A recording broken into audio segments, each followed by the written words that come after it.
right, happy Sunday, CrossFit Justice family. We've got Chris, Rose here, and then everybody else on coaching staff with CrossFit Justice.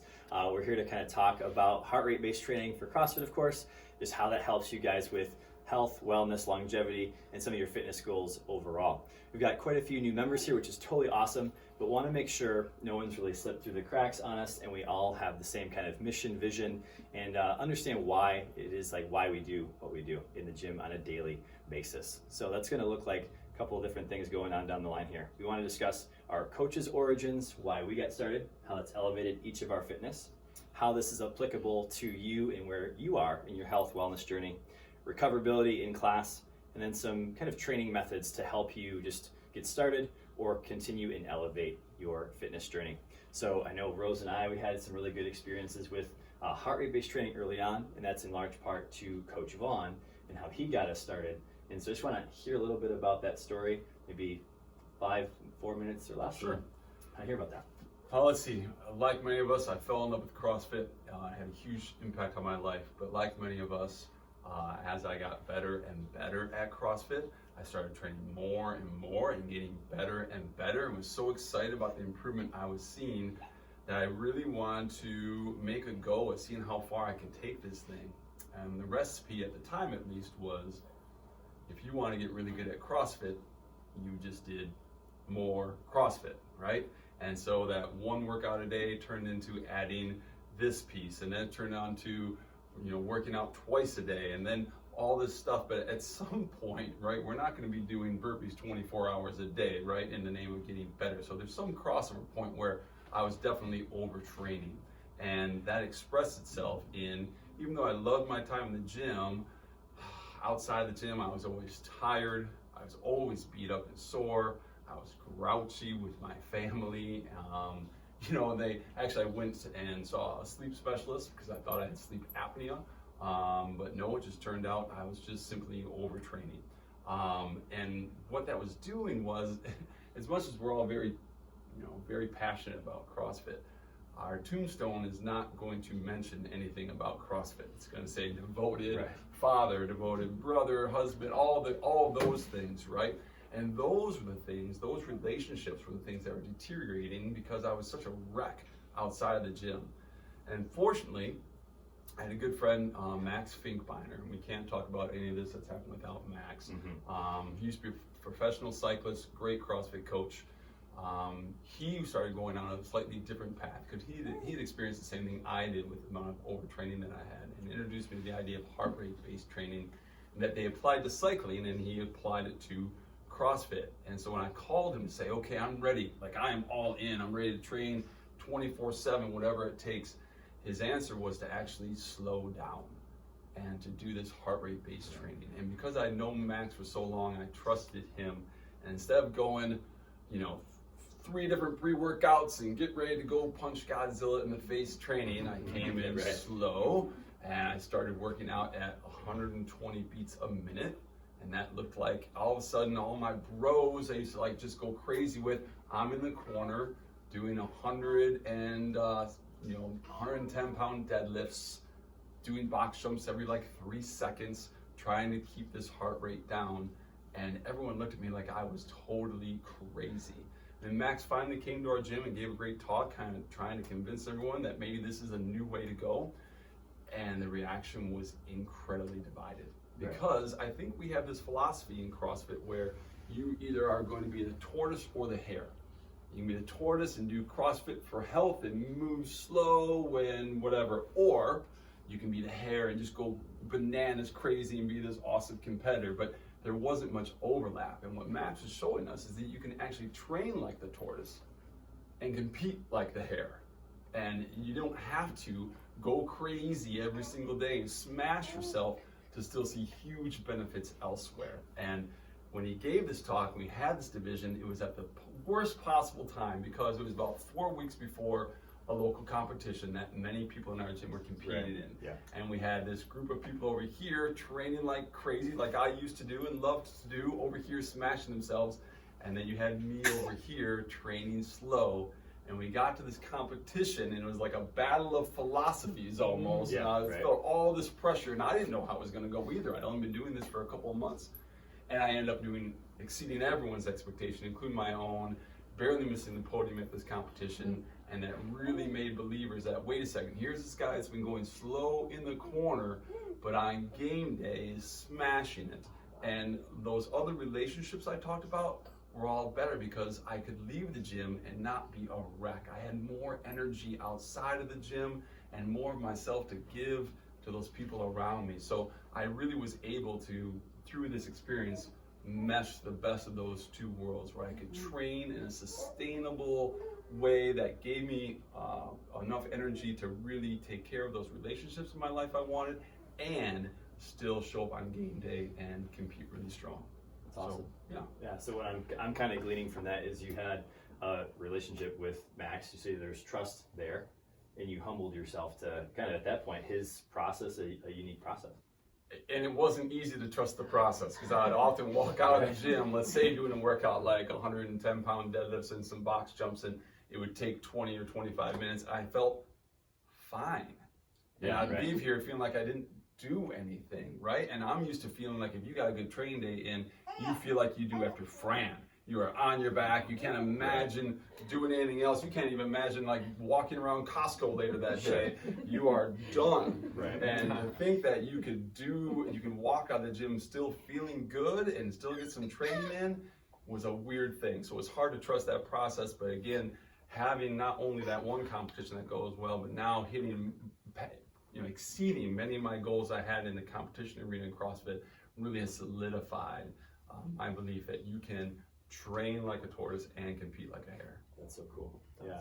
I mean, you had the background with CrossFit for kind of years and years at that point, and then Sara kind of coming out of D1 softball athletics at Oakland U, and I mean, your experience, from what I understand, has been entirely different than Vaughn's. I just want to. Yeah, I mean, I think as far as similarities go, baseball, softball, like, there's not a. I mean, yes, there is endurance. Like, you should be able to play multiple games in a day, all that and whatnot. But it's a very quick sport where it's explosive movements, side-to-side movements, lateral movements, all that stuff. And any sport, when especially when you're going D1 level, you have coaches that say, I don't want you pacing this. I want you giving me everything you have, giving me 110% of everything you got, and leaving it out on the field or the court or anything like that when it comes to sports. So I was very much used to doing exactly that. Having the sport that I was in, really, I mean, it's not like a soccer, or it's not like a cross country or anything like that where you're running those long distance. Yes, I'm playing lots of games in a day, but everything I do is maybe 3 to 6 seconds, tops. Yeah. And so my body was very used to that, and I've always been a strength athlete, from the point when I was very young. So having that and having that strength and everything was very helpful when it came to CrossFit. But as far as the endurance side, Chris, I remember when you invited me here, you introduced to me the heart rate based training, and it sounded really cool because scientifically, like, it makes a lot of sense. I did not realize how hard it was going to be at the time. I thought, oh yeah, I'll be fine. Like, I'll be able to train and easily be able to do this. And oh man, was I had another thing coming to me. I think one of the first workouts that we did had deadlifts and kettlebell swings. And I tried to put 95 pounds on the bar. And my heart rate was in the 160s. Yes, It was very humbling at the time. So transitioning over to that, it was tough. There was a lot of days, a lot of classes. Thank you, coming back. Thank you for letting me stay overtime and finish workouts, because I'm one of those people, like, I really feel like I need to finish a workout. And with this ticker training, I had to slow down to the point where it took me probably upwards of almost 15-20 minutes after class ended sometimes to finish the workout. Right. Because I had to go so slow, I had to break all the reps up so much that it just took me that long. Sure. And so starting with those thrusters, that 35-pound bar, doing the 65-pound deadlifts, or even the cleans or the snatches where it was 55 pounds or just an empty. Actually, I think at one point in time, I'm pretty sure I did a 15-pound training bar. Yeah, you did. Just because I could do the movement very easily, but my heart rate was like, no, you're not doing any of that right now. Right. So making that transition, it was tough. As you know, Vaughn said, it's not something that's, you think it might be easy, and then you get into it and it's not easy. I actually have to slow down. I have to go lighter than what I feel like I need to, and go from there. So, and were there days when I was like, I just want to go all out. I don't want to have to worry about this. Absolutely. But in those moments, I just continue to do, those specific workouts, and just taking that time, and in the moment, it doesn't feel like you're ever going to improve on anything. But looking back, I know last year around August time, I looked back at all the different workouts that we've done, and we repeat a lot of workouts, which is, kind of exactly what CrossFit is. It's you do a workout and then you repeat, and you figure out how well you've improved on that said workout. And we can do that very well with CrossFit, with our ticker training. Right. You can look back.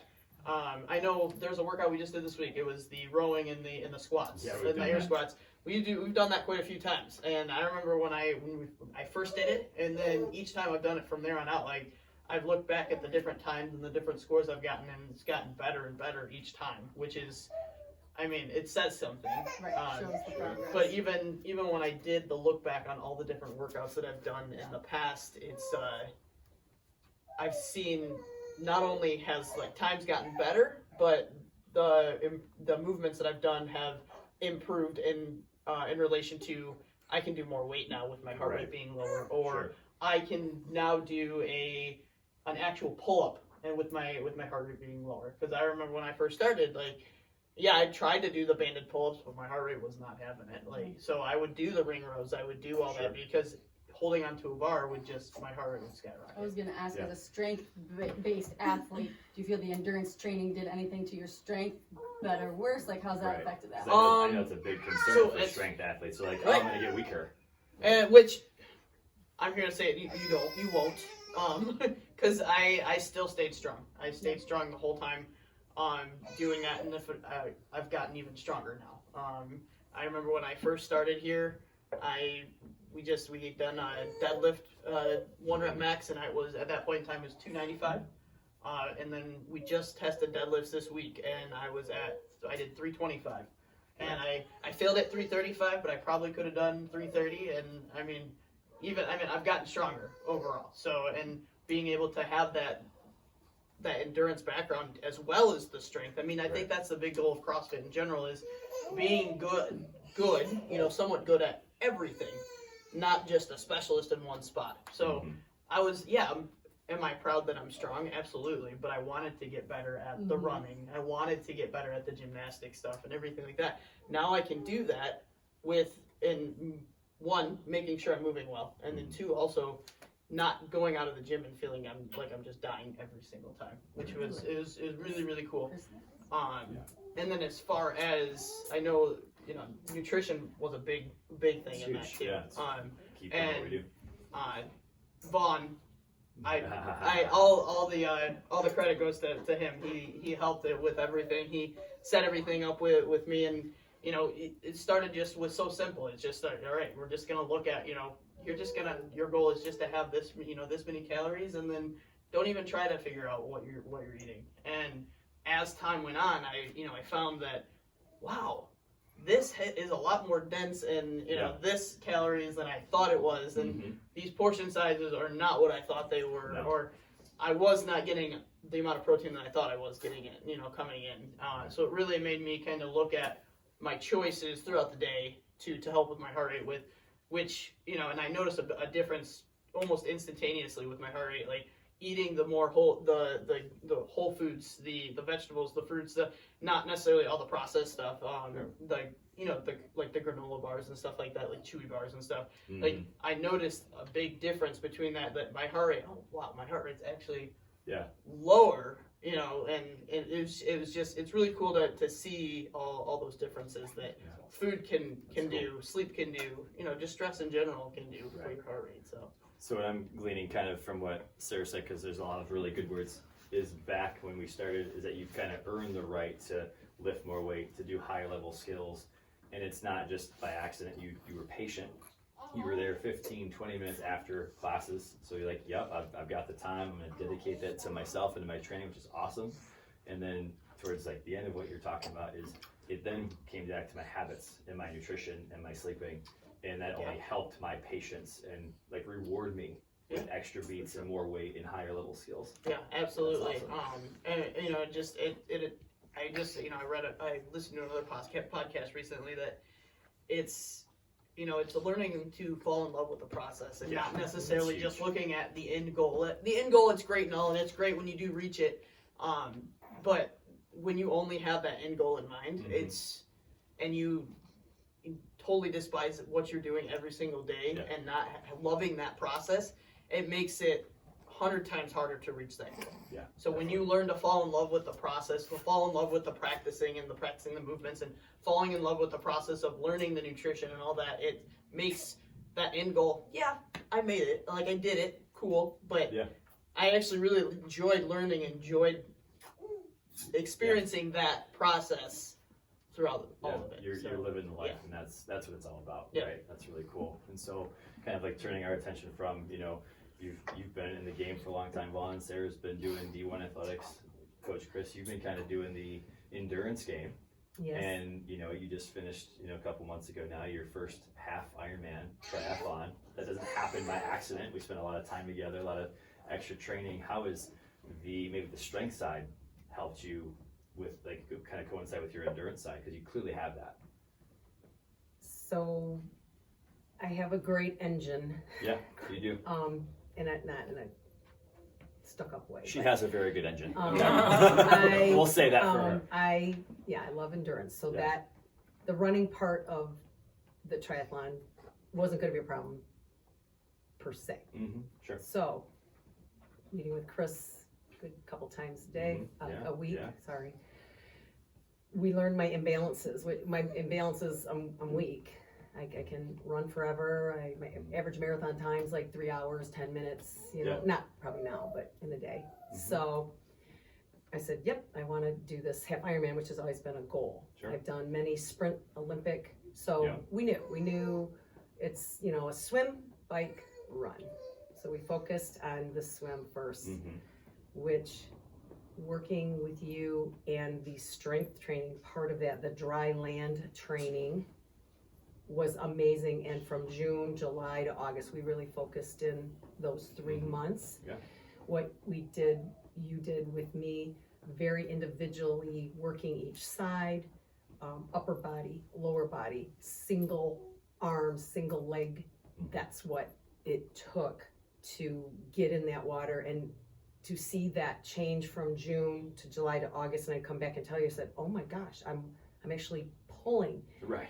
He'd watch, I looked like a floppy fish kind of swimming out there, and we were using all that energy to swim, and I thought, I'm still a lifeguard, I can swim.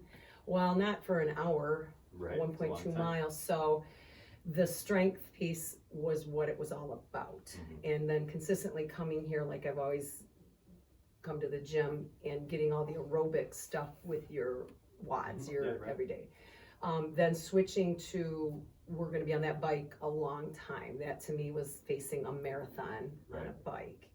So again, all the single leg training, lunges, RDLs, all the strength pieces that you whipped up for me in those training sessions was incredibly beneficial.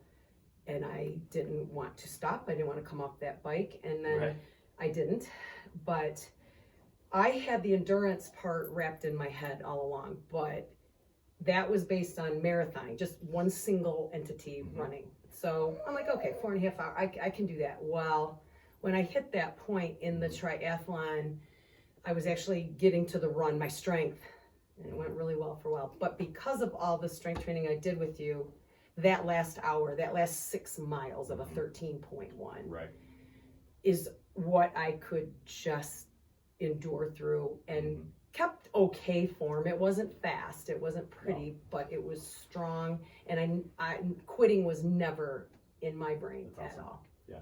Really quick, for those of you guys listening, like Coach Krys had a hip replacement. Oh. Like it's A like, year- like as year a, as a, and a as half a, ago, as by a the way. footnote, Oh, by the way. right? But had that It's done nice to- first, and then had gone a whole calendar year of, you know, therapy, CrossFit. Then we worked together. Yes. So if you are suffering some kind of injury or an imbalance, like there is hope for you, right? As long as you have coaches who are willing to support you and make the plan, like those goals, those dreams, those hopes, like don't need to die, right? So just kind of keep that in the back of your head. If you're going through it, keep going, ask us for help. We're happy to help you along. Okay. Yeah, so thanks Yeah. about that part about patience. I Yeah. think I packed Big my stuff. patience for the 3 years I've been here. I joined when I was pretty much half broken, leading into, okay, I got to get this hip replaced. It Definitely. was a mess. So I had to kind of start from ground one, but it was taking the time. And I remember coming back in and my heart rate was going red Yes, it instantly on just doing a little 5-minute on the ski, and I just knew, trust the process, Right. trust getting that That's strength sweet. back. And so No, Very did you notice? I mean, because endurance is one thing with heart rate, and then strength is another thing with heart rate. right, Because I mean, there's a lot of things that we do as far as we use cardio machines to bring our heart rate down usually, and it's usually a little bit easier. Usually, not all the time. Yeah. And but did you notice that did you have any extra problems with your heart rate when you were lifting those weights or anything like that when you were working on getting stronger? probably not for me at this point. I'm now seeing benefits that I'm actually able to lift heavier weights to make my heart rate Right. respond. Like, Yeah. so that was That's the running, awesome. like, so Right. yes, I Definitely. started with a That's- 15-pound bar. Yeah. So just even recently, these workouts this past week, combining, you know, the snatches, then get back on the rower.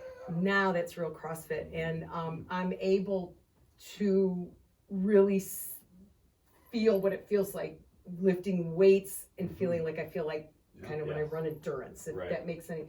I still look forward to the cardio part because that's I don't have to recover. I can just sort of keep going, and I go, really wow. enjoy that. Yeah, right, sure.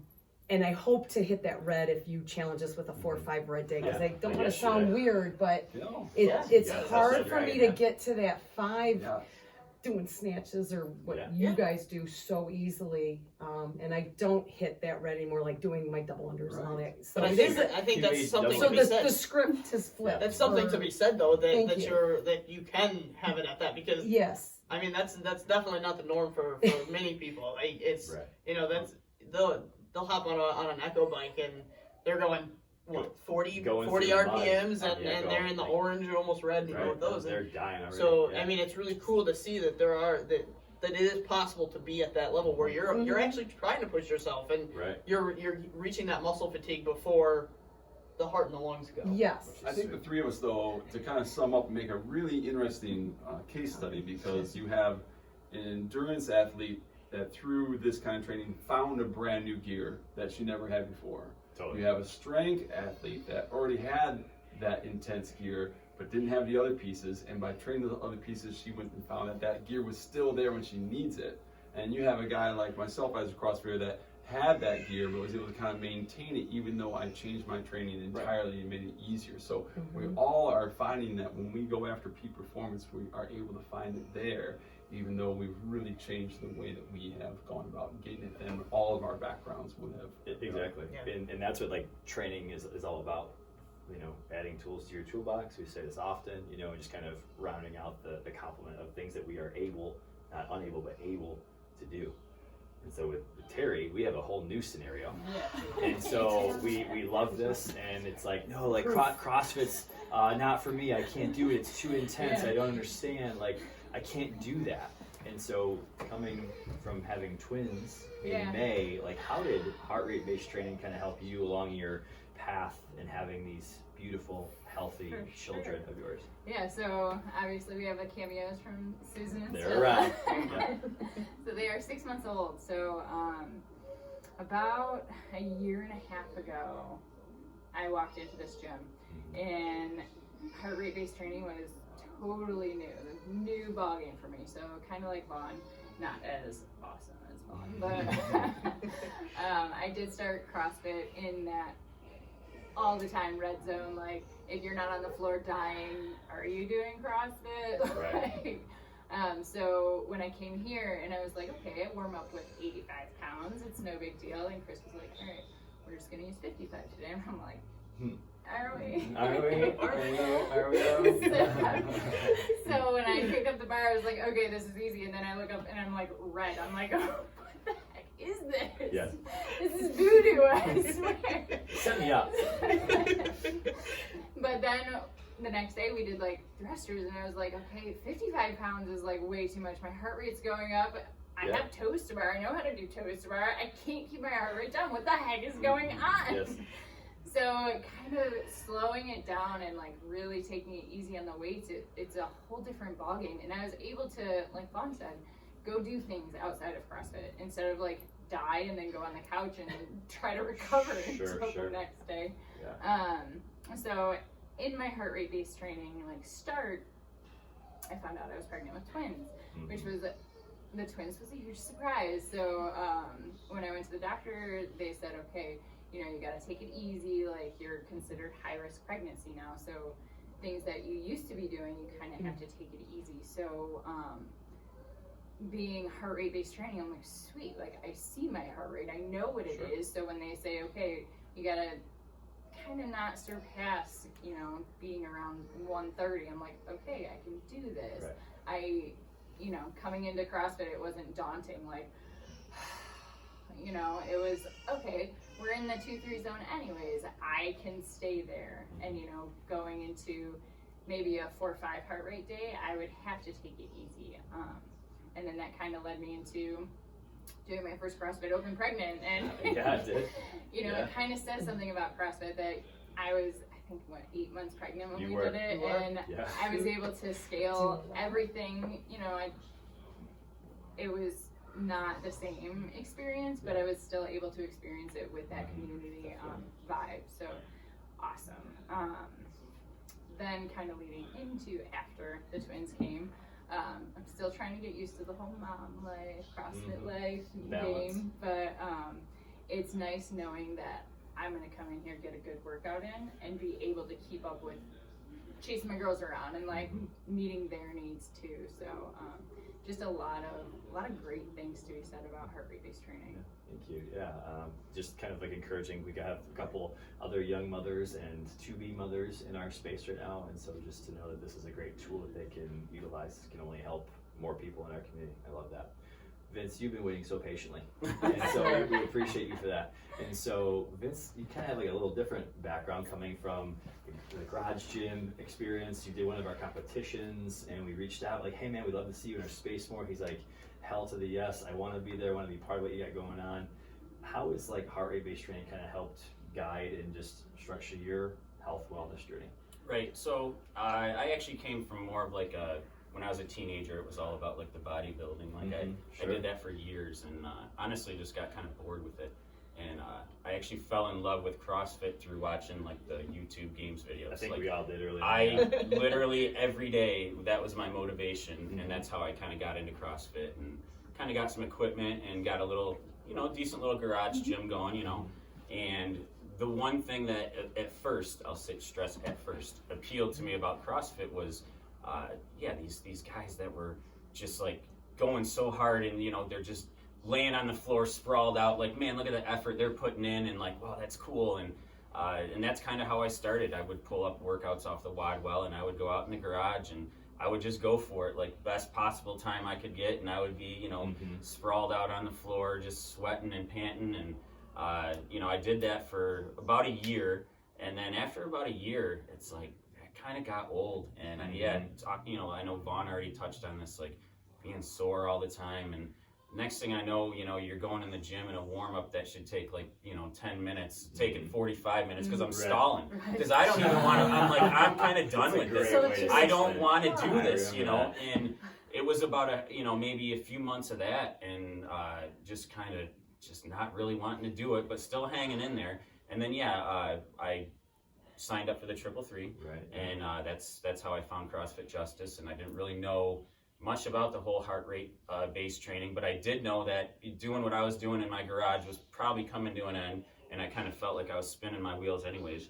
So yeah, I joined the gym, and much like everyone else said, found out very quickly that I couldn't do much of anything without going straight into the red.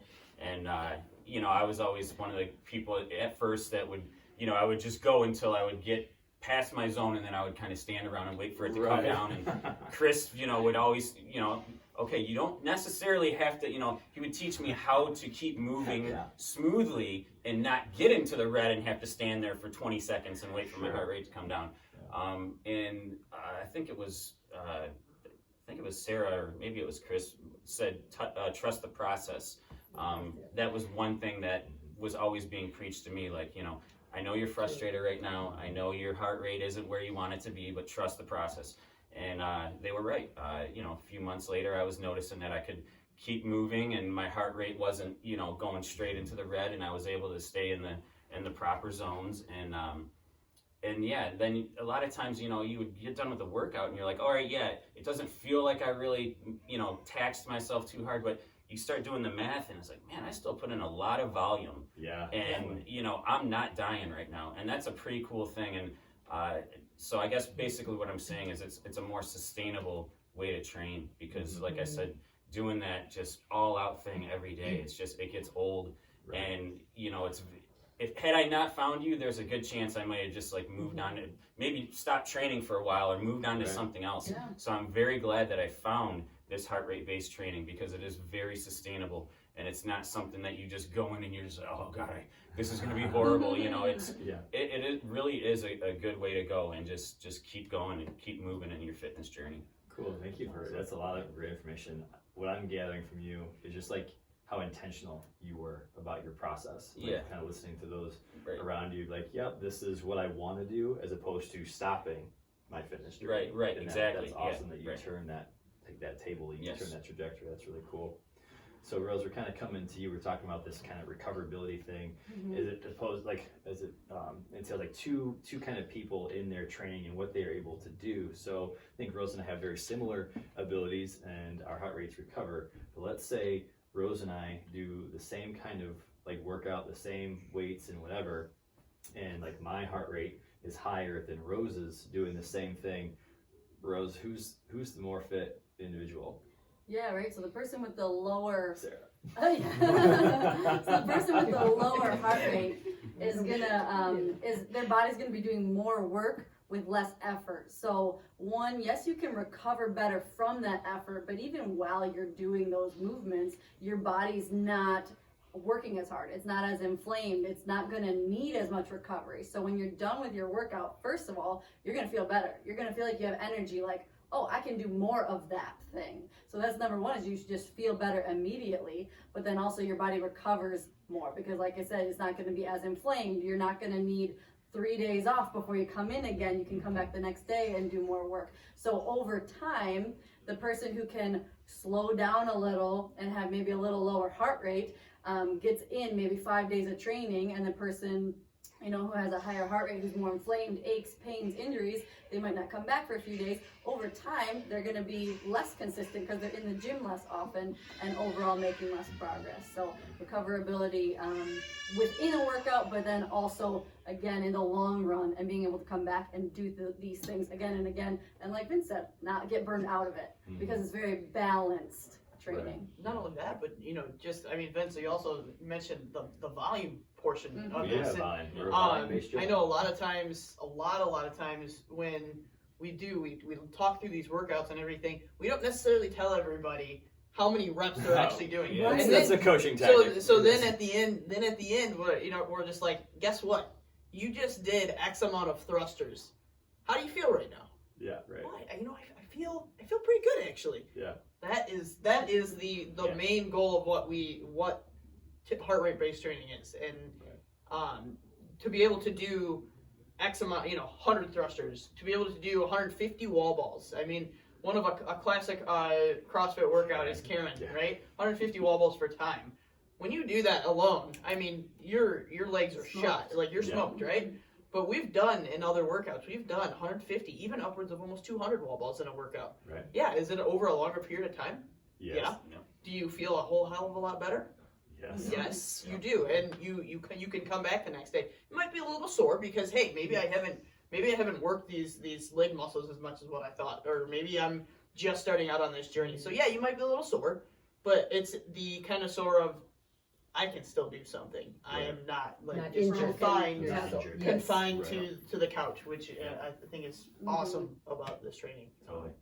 So when we talk about applicability in class and like how do we even start coaching someone through this, because we have our coaching cues. I mean, that's what good coaching is, not just, oh, nice job today, smack on the back, and like, all right, then off you go through your day, right? Like, Rose, kind of maybe tell me, what are we saying to people to set them on the right path, like lay the foundation for this so kind of training? if somebody wanted to start this type of training, number one is your mindset of just allowing yourself to be patient with the process and be humble. Like, understand that you're not going to be moving as fast. It's going to feel a little funny in that respect. So number one is just your mindset of like, let this feel a little slow and let this feel good. I would say then there's just a couple techniques that you can implement into your current training, which is one, just slow the pace down. So we are breathing through our movements. So if you find that you're holding your breath when you're doing something, that naturally is going to make your heart rate higher. Your body's going to respond to that. If you can breathe through the movements, I'd say that's a number one thing to do to help make your movements more aerobic and recoverable. So I'm just saying awareness of you holding your breath or not, and just kind of getting that oxygen flow and just switching that out. That's awesome. Vince, what do you think? And what have you used in class to kind of help people, like tactically with this kind of stuff? Yeah, just I would say for sure the breathing, like, you know, just say you're doing so many box jumps, you know, hey, take a couple breaths in between each jump, you know. Yeah. Just kind of drawn from the experience of what I was talking about earlier, how I would always wait until I blew through the zone before I like, oh, okay, maybe I better slow down. Sure. Just kind of the idea of pacing it up, maybe taking a couple breaths in between each rep. You And know? not rushing. And yeah, and that is a good point too about holding your breath. That was one thing you would always get me on, like especially when I was learning to do toes to bar. You'd be like, dude, you were like the whole time holding your breath, and I didn't even realize blue that. right now. And then after I realized that, I actually would start watching other people, and I still see that as I coach. A lot of people are holding their breath and they have no idea they're doing it. Right. You know. So yeah, just little things like that. But yeah, breathing is definitely huge. And when you start focusing on your breathing, you feel less frantic, you look less frantic, you're paced out, you're not running around to the next thing. Yep. So. Yeah. Exactly. I mean, and these guys, they bring the whole breathing thing brings. That's probably one of the best cues I think any of us can really use. Right.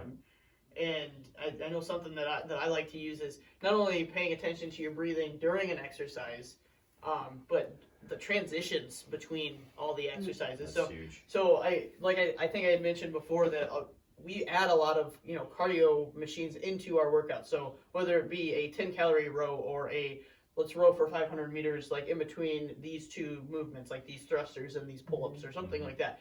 Like, learn to use those cardio machines as a recovery piece, as they should be. Yeah. There are days that we're not going to use them as Right. where we're going to work on that high, that threshold, that top threshold right there. So using those machines to bring your heart rate down and learning where does my heart rate go when I'm going 50 RPM on the bike. Sure. Where is my heart rate at when I am that. holding a 2-minute and 15-second pace on the rower? Row at that. See where you're at. And are you truly just in the quote-unquote yellow, or are we in the yellow but we're working our way up to the orange? Yeah. I know. I think a lot of people yeah. do that. I think, I'm in yellow. Your heart rate's still working itself up. I want you to be within, for me, I try to train in 120s, low 130s. Right. So when I'm rowing, when I'm biking on those days, I'm all right. I am going to go at this pace where I'm in between 125 and 130, and I don't want to go any higher than 130 when I'm on the bike or when I'm on the rower. And it helped me learn how fast can I go so I can recover on that. So holding yourself accountable. So because it allows you to like Vince was saying, not just go as hard as you can. All right, now I gotta wait. Yeah. Go as hard as you can. I gotta wait again. That's not Like that's not training. necessarily what our goal is. Our goal is like- to be able to move through the movements and still have that low heart rate.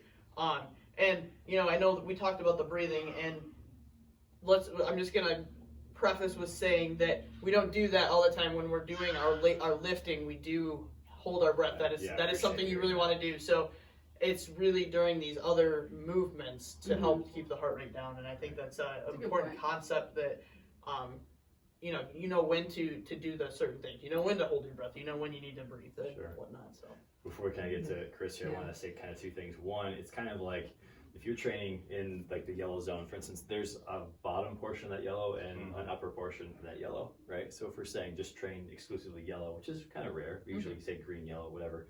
It's like train that bottom portion, make it really, really good, make it fluid, and see how that goes for you.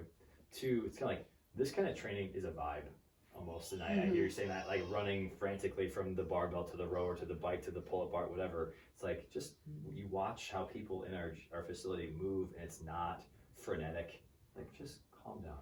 We are so good right now. Like, we don't have any reason to be running around. And then when the time's right, and you want to put the pace on, like, they are able to do that. And it looks so smooth because they've refined their movement patterns. And even moving from bar to rower to whatever, not just getting it done as fast as possible. But Coach Chris, what else have you kind of thought of in terms of helping people along their journey with like a coaching? Segueing on the breathing. So, truly you say, with the weightlifting, not about the breathing, but it has been lately. Coach Chris has helped me realize when to take that breath. Because, I'm bending over, not letting my diaphragm, that's medical stuff, because I come from all that respiratory background. And I'm down there kind of taking my breath here, but I'm not getting near the capacity as of starting up here, take the breath, go down. So that's been huge for me, learning still, and then passing that on to the setup and breathing up here and getting into that. And then just, I don't know, breathing in general, that's just been my life. Even in my running world, I couldn't stand being next to people who sounded like a herd of elephants. Like, I gotta get away. Run away. She did, man. Just roasted. Oh man, that was savagery. not bad at all. Continuing. But here, yes, and I just love going around and just seeing if they're just on their hands, and knees dying. And the most recent workout with all the rowing and the air squats was awesome when they had their heart rate monitors on the other night, and they were going into violation. They were going into, and I kind of can joke a little like, violation, so that's my way, just sort of introducing, like, are you looking up there? It's supposed to be. So paying more attention to what your body's doing. I know we can all blow through it and do it, but the best piece of advice Coach Chris had that morning is, if you go do this too fast, you're really going to not be able to walk tomorrow. So I could come back Saturday because I paid attention, because who's going to come back to back of it, but. And you didn't do thrusters to us. Right, yes. I'm going to say something that might be a little controversial, is that I feel that everyone here we're pretty solid athletes. The people who move the best would get the best score if we even cared about score in a workout like that, right? In the appropriate heart rate zone. Yeah. Because we practice this religiously, like diligently. And that makes all the difference in the world. And, it's all about, holding yourself accountable. It is. Huge. I know, I want to say this was like last year, we were doing a lot of testimonials, and I think, Vince, you hit on it first, and I know I put it in the video that I did for a testimonial, is as far as holding yourself accountable. Like, if you were in an open gym, nobody else was here, nobody was watching you. Love that. Would you stay within that green-yellow zone during the workout? Yeah. And that's, it's a question awesome. And a conversation that, I think everybody needs to have with themselves, that it's, if you are willing to put in that work when nobody else is watching, that's going to make the difference at the end of the day. Putting in that work, and that goes across the board. That's something that, I know I was taught through sports, through everything I did throughout my whole life, was, what you do behind closed doors, and what you, choose to focus on behind the hour that you spend in the gym, maybe, depending on who you are, like maybe 3 to 5 times a week. And there's a lot more hours in the day. So, doing those workouts outside of the gym or anything, your nutrition and everything, behind closed doors, are you improving yourself for the Tigger training? And, I know for me, one thing that started way back when I was, playing softball. I had a coach that told me to play the game within the game. And this was specifically when I was playing catch. A lot of times when you're warming up, you're just going through the motions, just throwing the ball, not really caring where it's going. You're having your partner jumping all over the place, catching the ball. And he told me, he's like, you need to play the game within the game. And what is that? And he explained it as when you were playing catch, it's something that you do every day, it's something you know how to do. Play the game where I am going to hit this person in this, 5-inch round circle every single time. And every single time I get it, I get a point. Every single time I don't get a point. What's my score each day? Yeah. I'm not competing against anyone else but myself. And I've learned to apply it here as well, with this heart rate based training. And, I say we have some, long, just very aerobic cardio piece going on a few different machines. I tell myself, all right, I am not going above 130 today. I'm going to stay underneath that. I don't care about how, and it helps me not just go through the motions. We all do. Life is stressful. Life is hard. So being able to pick out something that you want to concentrate on and playing that game within the game has helped me just focus exactly on what I want to do that day and have that intention, and so I can reach my goals that day. So. I love that. It's paying attention to what you're doing. And I think overall this training, we talked a lot about how it helps within workouts and how you can do it well, how you feel better within the workouts. And I think some things that we've touched on is just, it makes your overall life better and easier. You're less stressed physically, mentally. Right. You have more energy throughout your day. You're a better father, husband. You have energy for work, those type of things. So it's just a whole lifestyle shift. And like Krys touched on, the vibe. What do you want to be like? Do you want to be running in late to everything, or do you want to feel like you can breathe easy through your day? Sure. So it's just an overall, and touched on eating a little bit as well. So overall, how this can help your life, I think is really important. I was just going to ask how we can sum that up. And I think you did it great. There it is. You did awesome. So kind of with that, guys, if you got questions about this stuff, you want to pull us aside after class or before class for that matter, we would love to speak with you. If you want to go more deeper dive and we need to have a goal review session over in the office, again, happy to do that. Yeah, questions, comments, please put them below. If we're putting us on Facebook, on Instagram, whatever. But guys, we're here for you. We love you, and thanks for listening. Take care.